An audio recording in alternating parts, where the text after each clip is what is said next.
Let's go through some questions that you had on this thing. I know you had some questions. So what I heard 15. Come here. No more. 10, 13, and 15. Is there anybody else that has any questions on this? 9. All right. You're not just saying numbers randomly, are you? Okay. All right. If we have time and we get done these and we'll go over this. Yes. 8B. Second part of 8. Okay. All right. Well, I got 9 up here already, so let's just do this one. All right. I need a circle, don't I? So let me grab a circle. Yeah, Chandler, that's getting a little old now. Okay.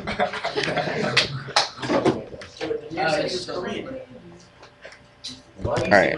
Shh. Guys, we started. All right, here's a circle. It's a good thing this doesn't actually record me. See some of my facial expressions to some of you guys. So that wouldn't be very nice, I guess. All right, so here we go. What do we got going here? We got 2 chords. What does it say about those chords? Anything? Yeah, they cut off the same arc, don't they?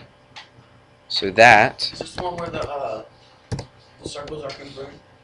The circles are congruent? Oh, there's only one circle. That's a different number. Okay. So this is 110. So this chord right here cuts off this arc, which is 110. This chord right here cuts off this arc, which is 110. So what do we know about the what do we know about the 2 chords? The 2 chords must be equal to each other, right? Now what do? They put an X here, correct? And they put an X right here. All right. Oh, this isn't hard. Watch. How many degrees? Right. How many degrees around the whole entire thing? It's 360 degrees, right? So 360 minus what? 220. Now that's not the answer, though, is it? Okay, 0, 4, 1. That's 140. That's right.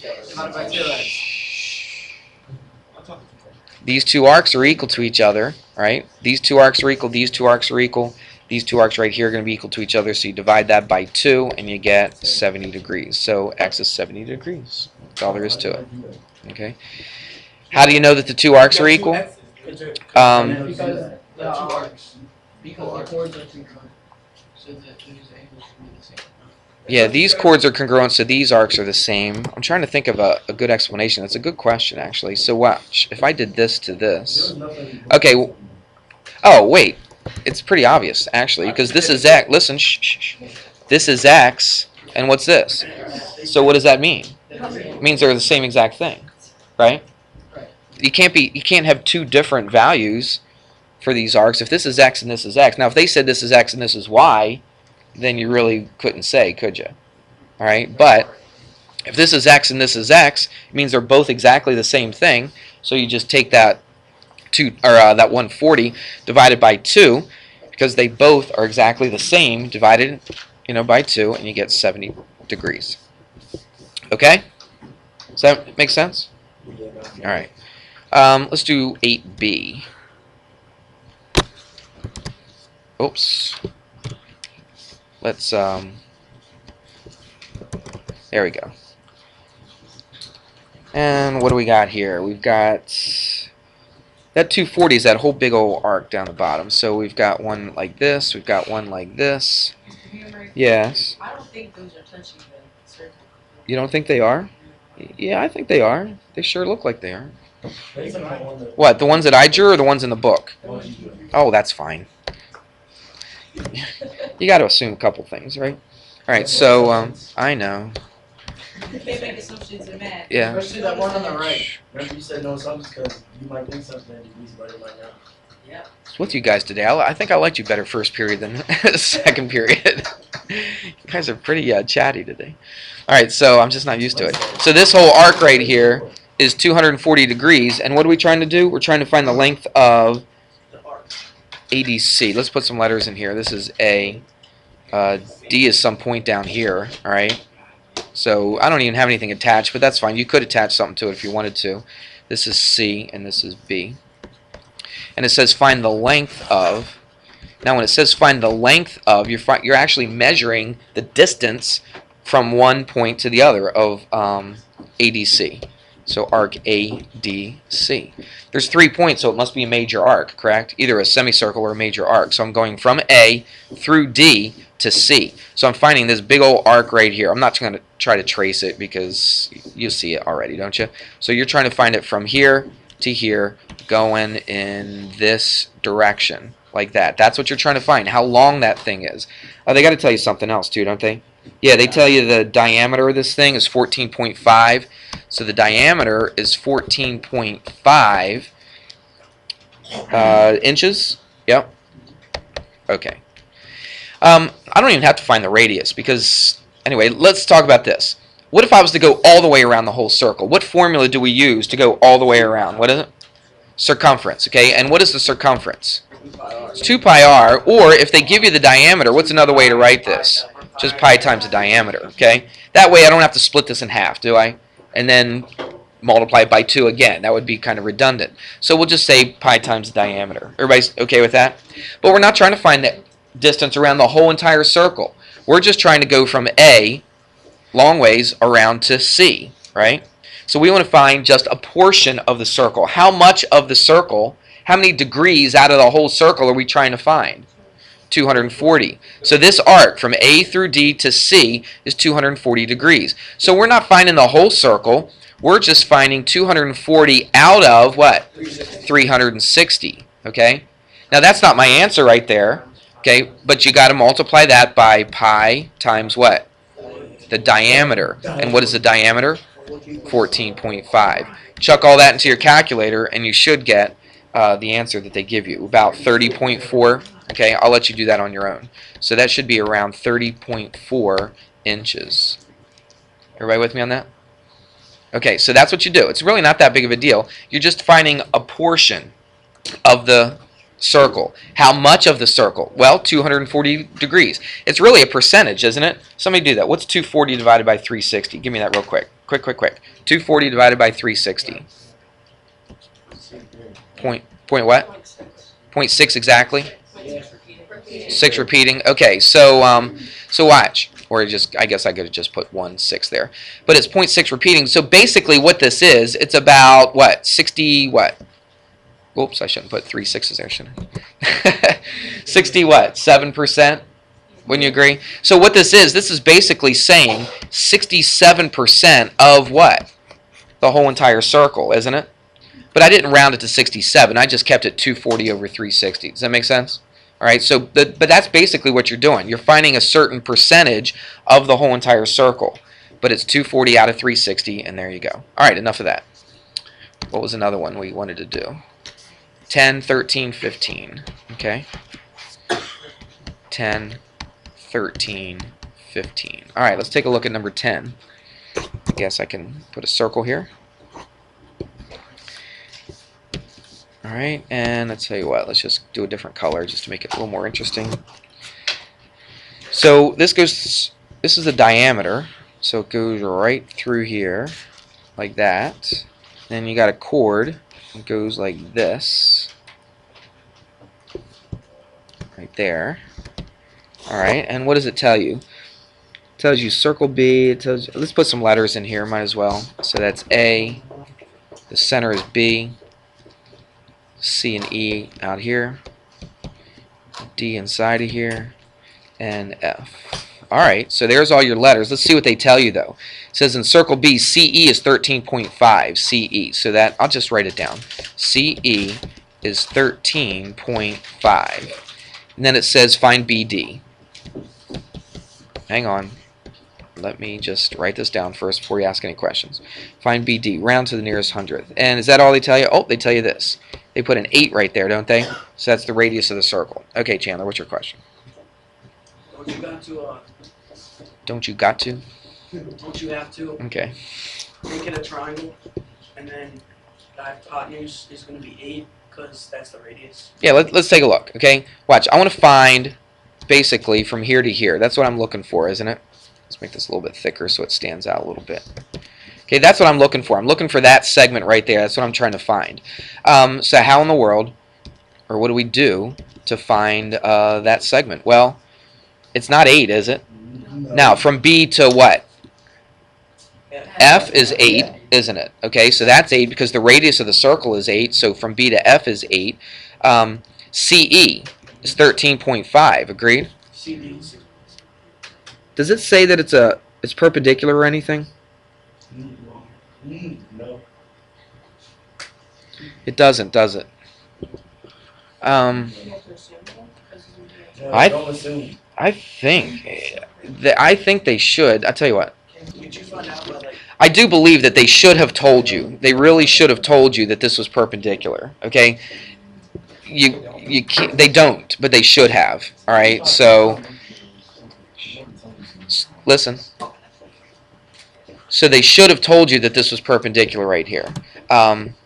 Sorry about that. Well, it's not my fault. I didn't do anything about that, but it's not my fault. So watch what we're going to do. Chandler said, let's make a triangle out of this, right? So let's do that. So I've got a triangle. Now, what do I know about this triangle? Now, if this was perpendicular, now they should have told you, but if this is perpendicular, what do we know about DE? Okay. DE 6.75. 6.75? Half. Where'd you get that? Because it's half.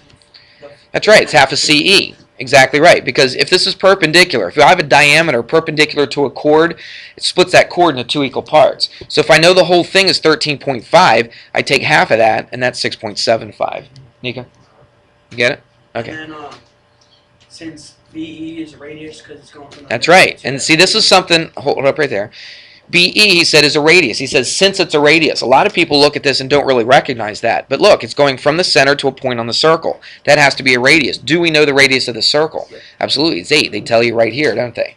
So AB and BE are exactly the same thing. So that has to be 8 as well. Okay, go ahead. You just do 8 squared or Pythagorean. Pythagorean theorem. That's right. Let's just call this x. Is that all right? So, yeah, just solve for x and you do Pythagorean theorem. I'm not going to go through that just for time's sake. You can do that yourself. Do Pythagorean theorem, solve for x, and there you go. All right? We okay with that?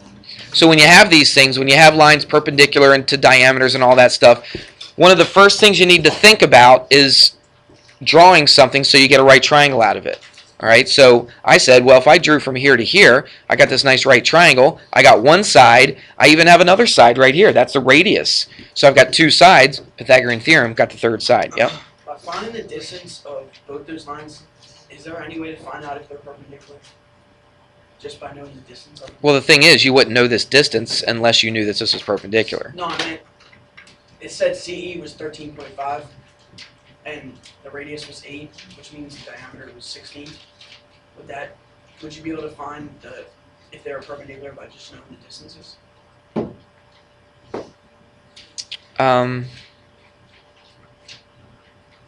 Well, if you knew what x was, if they told you what x was, and if they told you what DE was, then yes, you could say that they're perpendicular because if it works with, well, actually, no. Well, yeah, if you knew this was 8, okay, and that's 8, and if they told you what x was, if they told you all 3 of these, then yes, you could tell if that was a right angle or not. Okay, but they only tell you 2 of them. They don't tell you all 3. So with the information given, you can't really tell that it's perpendicular. They should have told you that that was perpendicular. I'm pretty sure. Okay? All right. Remember that problem I got stumped on the other day, about 2 days ago? Yeah. Okay, I figured it out pretty easy. Well, I didn't figure it out on my own. I should have figured it out on my own. I was kind of brain freeze. Korean. I asked Joanna, and she showed me, and I was like, but it was just it was brain freeze on my part. It wasn't very hard at all. Some of you guys should have got it. I can't believe not one person in here got that. I should have been able to get it. I should have been able to get it. So what are we doing now? We're doing 13. 13, then 15. Look, I'm not so proud where I haven't admitted that I've asked kids for help before. I've asked people, how do you do this, and they'll kind of show me. I don't have that much of an ego. All right, if a kid knows how to do it and is going to help me learn how to do it, I'm fine with that. All right, some teachers would never admit. I'm not saying teachers here, but I'm just saying teachers in general would never admit that they made a mistake or they didn't know something. Are you guys listening? Come on. No. I didn't ask you. I just said, were you listening? That's yes or no. What's the answer? Okay. My dad taught me a long time ago that if you don't know something, don't be afraid to admit it to your class that you don't know, but go back, figure out what it is, and come back and let them know what the answer is, again, or how to do a certain problem. I learned that years and years ago when I first started teaching. And I'll show you after we do these, okay? It was actually pretty easy. I can't believe I didn't figure it out on my own, but it really wasn't that difficult. So here we go. Let's take a look at number 13. And flip to the page. Here we go. A circle. Oh, 13. This was actually pretty easy. It's got this right here, and it's got this right here, and it says that this is 170 degrees. Now, if they just have 170 just sticking out here in the middle of nowhere, it's not really. It's between the 2 points on the circle. So that 170 represents from this point to this point. Okay, they didn't have to draw arrows and all that kind of stuff. It's not really an assumption, but they tell you, they put the 170 there, that automatically you should know it's between those 2 points. Does that make sense? Okay. Now, what kind of angle? Give me a word that describes this kind of angle. It's an inscribed angle. What's true about an inscribed angle? It's half of the arc that it cuts off. Okay, it's not 90. It's only 90 when it cuts off a diameter. Okay, we don't know that it cuts off a diameter. It kind of looks like it might, but I didn't draw a diameter there, did I? I just said that this was 170 degrees. So the inscribed angle is half, right, of the arc, so just half of 170. People ask me all the time, how do you show work on something like this? It's easy. You just take 170 divided by 2 and write the answer. That is showing work right there. I know you can do 170 divided by 2 on your calculator. I get that. I understand that. Okay? I understand that you don't have to write this down in order for you to get the right answer. I understand that. But I want to see how you got 85. I don't want you just to put down 85. You get it? I want you to show me. As simple as that was, I want to show that. I want you to show that work. Okay, enough of that. Let's do number 15, and then we'll do that one that I got stumped on the other day. So 15. Now, they don't draw a picture, so we're going to have to draw the picture ourselves. And what's it say? It says if a square is inscribed in a circle. All right, well, let's do this. Here's a circle. Yep, inscribed quadrilateral because a square is a quadrilateral, right? So what I'm going to do is I'm going to hit Shift, and look at that. Wow, that's so much nicer than trying to do that on a whiteboard because it's actually not quite perfect, but it's good enough. That's fine. Okay, pretend it lies right on the circle, doesn't overlap it. All right, so that's a square. It's inscribed in a circle, and it said the sides are 14 inches. So that means it's a square, so all 4 sides are 14 inches. Agreed? All right. What do they ask you? It says, what's the diameter of this circle? Well, look, I could draw a diameter all kinds of different ways, but I'm going to be real particular about where I draw my diameter. Where do you think I'm going to draw my diameter? Diagonal. Yeah, diagonal. That's right. From here to here. Right, to make a diagonal and make a right triangle out of this. Now remember, it's a square, isn't it? So that's right, and this is right. And look, it's an equal well, it's a square, so what do? What does a diagonal do on a square? Do you remember that when we did that chapter? Bisects, doesn't it? So it's 45, 45, 90 triangle, okay? What do we know about a 45? How do I find the hypotenuse? The hypotenuse of this triangle right here is what I'm looking for, isn't it? Yeah, it's not 2 times. No, not on a 45. It's the square root of 2 times the leg. We don't have a short side on a 45, do we? Okay? Now, there are shorter sides. It's shorter than the hypotenuse, but we don't have a short leg, right? Both legs are exactly the same. So it's just the hypotenuse is the square root of 2 times one of the legs, and so there it is, 14 square root of 2. And that's how you want to write your answer. No need to put that into a calculator. Just keep it just like that. All right? You have to draw the picture, though. Don't just read the thing and just, try to visualize it in your mind. Draw the thing out. If I was to do this problem myself, okay, if you weren't watching and I wasn't trying to teach it, if I just had this problem in front of me and I had to get the right answer, this is what I would do. I promise you. I would draw a circle. I would inscribe a square inside the circle. I would put all that stuff on there. If it was just me, right, and nobody else was watching and I wanted to get the answer, I would do exactly what I just did for you. Okay? So you should do the same thing. All right? Do you remember what that problem was?